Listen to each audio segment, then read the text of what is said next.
So when my mom was at her worst, she was having, I guess I would call them episodes where she would turn into a monster.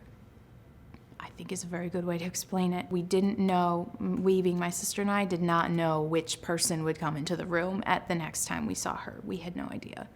Would she be down? Would she be up? Would she be herself as she used to be? Would she be angry? Would she be upset? Would she be crying? Would she be screaming? Absolutely no idea. And I really recollect being in my sister's room.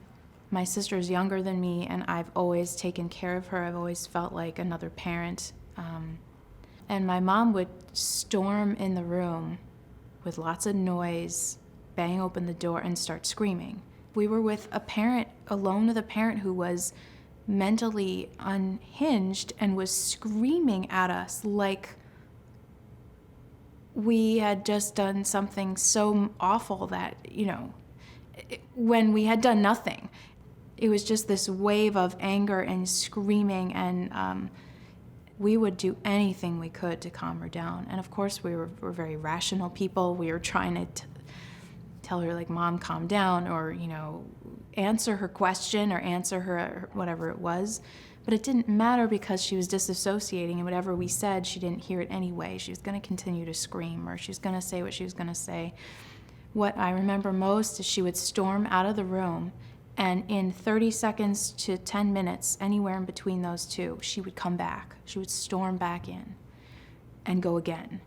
And then she would leave and slam the door, and then she'd come back in. And so it was the fear of knowing that she was going to come back, that this wasn't over until it's over. And it's a wave that you've got to ride. And, we didn't know what was going to happen again. And it wasn't safe. And the worst of the worst was when she was wanting to hurt herself, and us trying to either take keys away from her or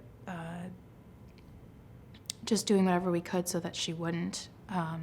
So maybe the screaming ended up being about how she, can't live her life anymore. But it wasn't that bad most of the time. That was at the worst.